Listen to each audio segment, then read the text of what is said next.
Let's talk, my friend, about building your coaching business or finding your niche as a coach, as a life coach, an LP coach, whatever you want to call yourself, or hypnotherapist, whatever you want.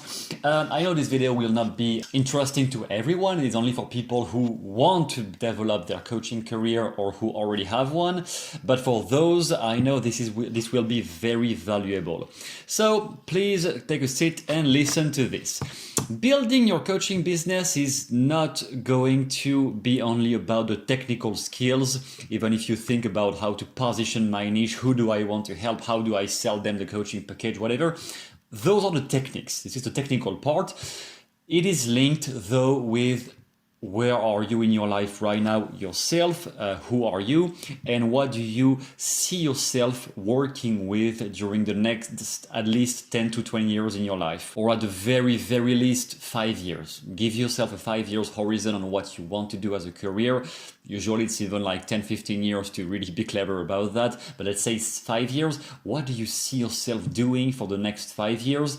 And if the first niche you have in mind is definitely not something you can see yourself working with in the next 5 years, this is not the right one. Definitely not. Forget about that. A coaching business or any business in general is going to be linked with your life goals. Not just financial, but in general, because the person you want to become will just be transparent through the things you write for your audience or through the calls when you talk to people about your services. Are you aligned mentally, physically, psychologically with what you are doing for a career? If there is a mismatch, if it is not clear for you, if you don't really understand why you are doing that, or if it is only for money but you hate it, people will sense that coming from you, and they will probably not trust you as much as if you were clearly aligned with yourself on what do I like about this job, this business, or this coaching business, or this niche specifically. So 7 questions that definitely helped me, and some of them I wish I could have seen that before when I developed my own business. The first one is, when you think about a niche, when you think about the people you want to help, or the community you want to serve, stuff like that, have people legitimately spent money in that market? If you already have some marketing experience, this one is probably a common sense. You probably already know about that.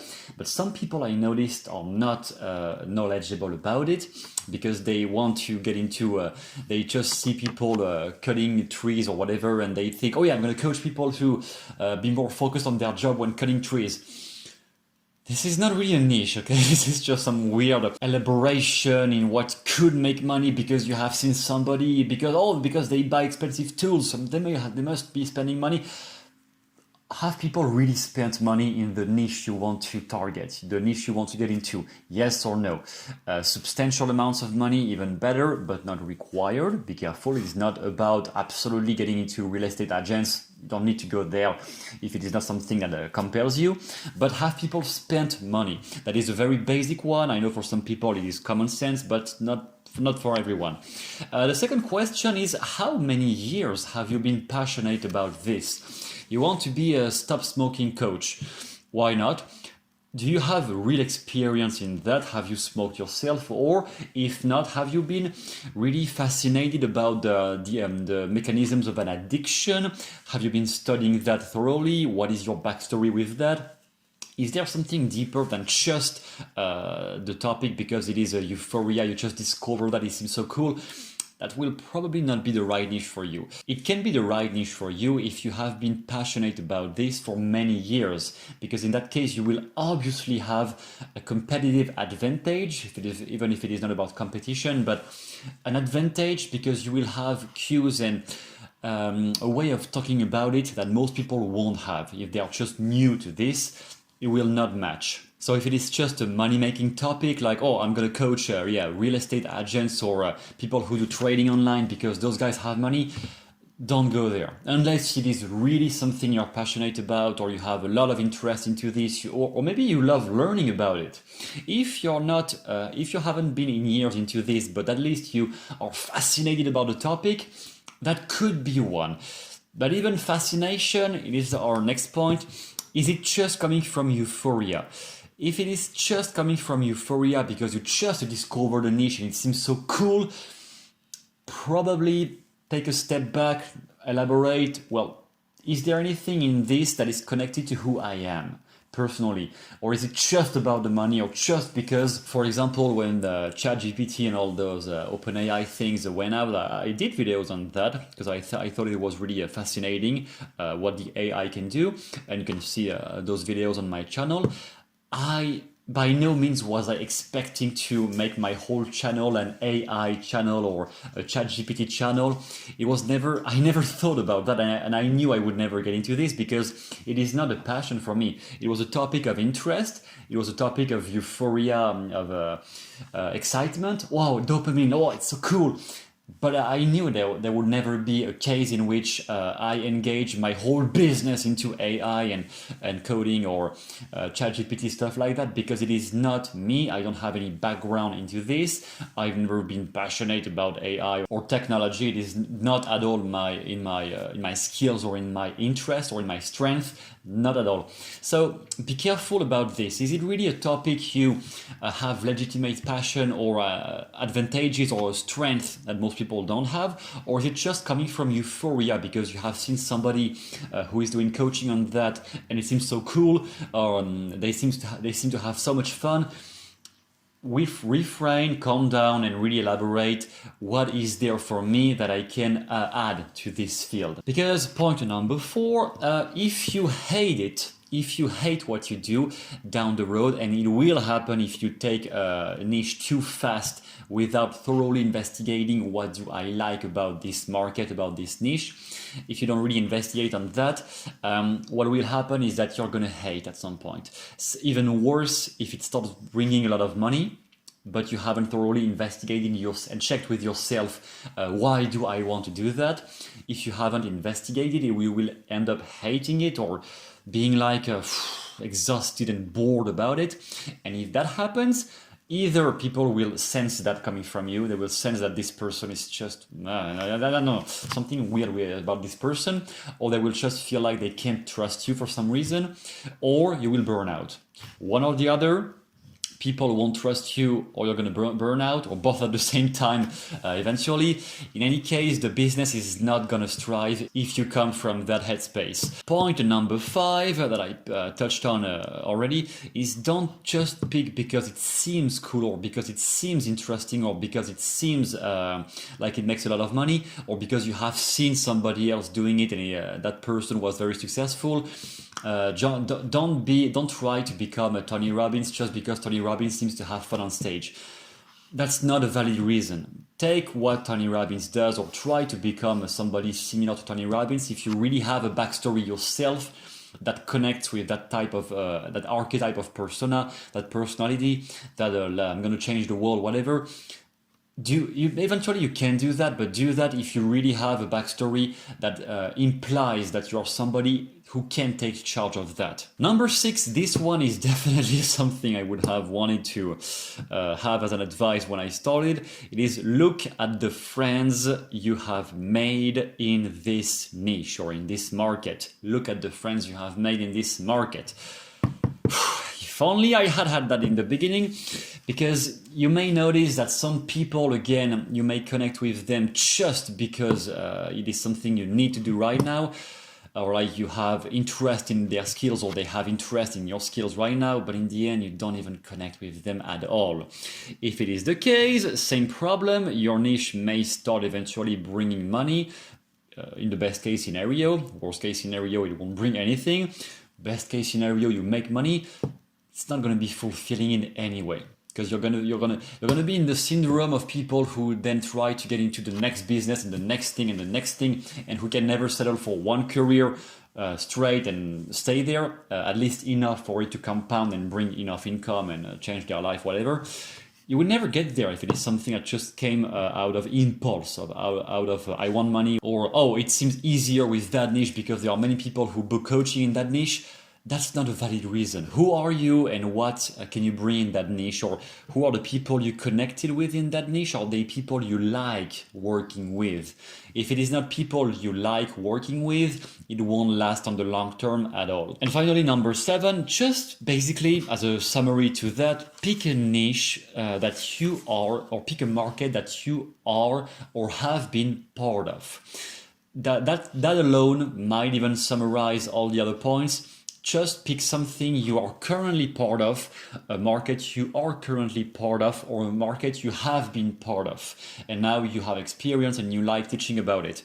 One or the other, but never go into something you are not part of as a customer yourself, or you haven't been part of as a customer in the past. And for the simplification of how do I clarify my positioning, my message, my marketing slogan, or my niche, all of that, it is basically, my perspective on that is that it is an ongoing communication with the people who like what you are talking about or what you enjoy sharing about. If you are a coach, if you are a life coach or anything like that, people you talk about that with will probably not connect with everything you say. They will probably connect with a few of the things you say, or like a certain angle or certain philosophy you have that back up what you're doing. And you want to be really careful when you discuss with people who can be part of your market, either face to face if you have the chance to meet them for real, or maybe you just know people around you right now who could be clients eventually. I'm not saying you should sell to people who that you already know, maybe not, it depends, but at least talk with them. Talk with them, elaborate. Those people who could be part of the customers you might book for a session. What exactly is it that they identify with when you talk about your subject, your topic? What is it that they connect with, that they relate with whenever you mention the kind of service you can provide? Okay, you are a hypnotherapist, fine. If I was asking you right now, what can you change with hypnotherapy? What is something you like to change to help people with when you use hypnotherapy? Boom, the first thing you think about, that is the first niche you want to explore. Maybe it won't be the one you will work with, but at least it is the first one you need to explore. Trust your intuition. First one you have in mind, explore that one. It may not be the final niche, but it will be the beginning of your process for figuring out what can I bring to the people who want to be coached, who want to find a coach and who could be customers of mine. Because in the end, finding a niche is always going to be a compromise. It's not just, oh, I do what I love. It is a compromise between what you love, it is on the first side, and what the market needs from you or from people who have the skills you have. A compromise between both, and you have in the middle, like this center, which is your niche, which is the compromise between both. So start by the things you love, definitely, yes. Be flexible with that. Start being flexible, adapt to the way you present the message, because many times the way you have studied or the way you have what you have been passionate about, it may not be exactly the way people are going to connect with it. If you say, for example, you are passionate about the unconscious mind and you are a hypnotherapist, and hypnotherapy can change your unconscious mind barriers, yeah, but if people don't care, actually most people don't even care about what the unconscious mind is or what are the intricacies of the cognitive psychology of all the neurons, the links. Most people don't even give a fuck about that. They don't care. So the way to use that love you may have for mindset, for how the mind works, you can use that love to initiate your niche. However, the way you are going to explain what you can provide to your clients is not going to be that one. You are going to explain to them what can change. You can become twice more confident. You can have much more money in your life. That's the classical one. But you're going to have a result. That's what you sell. You sell the result. You don't sell the process, the tool. The tool is what you love talking about eventually. Use those explanations when you talk with your potential clients to your audience. Talk about those things by at least mentioning what result are they going to get with that. What's going to change in their life by using this thing you want to help them with. And that is actually the question that helped many people that I discussed with who could not figure out their niche. The question that really unlocked their mind was, once you have helped your clients, once you have helped your customers with your patients with hypnotherapy, with your NLP coaching, whatever you are using, once people have changed, once people have healed, it's done, okay? You have done your 10-session coaching package at $2,000. It is done. It is over. It is done. It worked. Tell me now what has changed into the life of the people you have helped. What specifically changed? Because I'm going to tell you that thing that changed, that thing you have helped people to get, to receive, to change about their life, that is the niche. That is what you are selling. That is not what you are doing during the session, because during the session you do what every coach does. You elaborate on limiting beliefs, you heal trauma, you talk about their limitation, their mindset problems. That's what every coach does anyway. The way you present, and if you want to get a financial transaction though, is you are going to need to present that service as the achievement of a result. Which result? Just think of what is the deeper thing, the more important life change people are going to get once they have successfully worked with you. And then that thing becomes your headline. For example, if you have a website, it becomes your headline, or it becomes maybe your sales message when on the page where you can make people book a session with you. That is what you are going to explain, or it can be like a variation of that, just something people connect with when they enter your website or your coaching page, whatever, or your social media accounts or Instagram page, whatever, just something they connect with. And then that doesn't mean either you need to only talk about that and only sell the result whenever you communicate through your content, through your calls. You don't need to only talk about that, but at least it is the front line. It is the front end. Okay, Johnny the hypnotherapist, you are not anymore Johnny the hypnotherapist. You are health professional for women who have had babies and can't recover from the life transition of being a mom, and now they are unhealthy because they have become a mom and they have to work a job. Okay, those are your clients, and you can work with that because you are a husband and your wife went through this, and you have helped your wife going through this. That is your backstory. Don't lie about this. Take something really personal. Don't try to lie to make money. This never works. Your wife, for example, went through this problem. Okay, now it is your niche because you have figured out you could help her, and now you can help other women go through the same thing. Okay, that is the headline. Now, once women who get onto your website, for example, are hooked with this, then yes, then you can talk about, the unconscious mind works like that. It is how this is supposed to change. Limiting beliefs, some modalities, neuro-linguistic programming. You can talk about that once people are hooked. Once they are into your funnel, or once they are into a relationship with you, with the coach, then you can talk about anything you want to make it more personal and make people connect with you. On the front end, though, the front line is what are they going to get by listening to you? That is really the front line. And finally, a last little point, it is you never really need to be the best. You don't need to be better you don't need to be a better stop smoking coach than somebody else. It is irrelevant. Usually from a marketing standpoint, what works the best is to provide something that seems new and different. New and different does not mean revolutionary. Oh, this is the new NLP, or like something that brings as much as NLP in general. You don't need to go that far. You may down the road in your career eventually, but it is not a requirement either to make money or to have a to strive as a coach. It is just about, can you present your message, the thing you are providing for your clients, in a different way. It is not about, oh, I can do hypnotherapy better than others. That is a childish quest, and no one cares if you're better than the competitor. No one fucking cares. The client, unless you care, but the client wants to know what's going to change in my life. And from a marketing standpoint, what catches the mind is the dopamine of novelty. So what is new? Is it something new? When Robert Dills came out with Sleight of Mouth, if you just investigate all the rhetoric books, many of the things he said in the Sleight of Mouth book were already said before.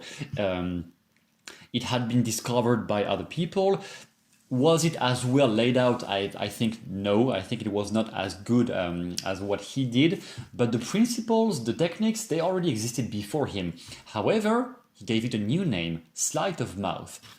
No one in marketing had brought that name on the table linked with those techniques.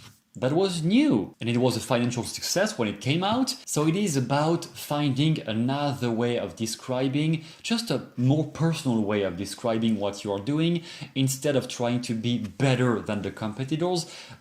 How can you be different? And the basic way to be different is just to incorporate more of yourself in the content, in the website, in the whatever. That alone is different. If you incorporate more of your personality instead of just being a machine that enumerates a list of points of, okay, how to have a better life, point 1, blah blah blah, point 2, blah blah blah. This is very cold. You need to put more of yourself into the niche, into the content, and people will identify more with that because they will sense it is new simply because it is not like everybody else, because it is you. And once there is a connection created and a relationship created, then you don't need that much effort to sell anything, because when people trust you anyway, you don't need to be a salesman to sell.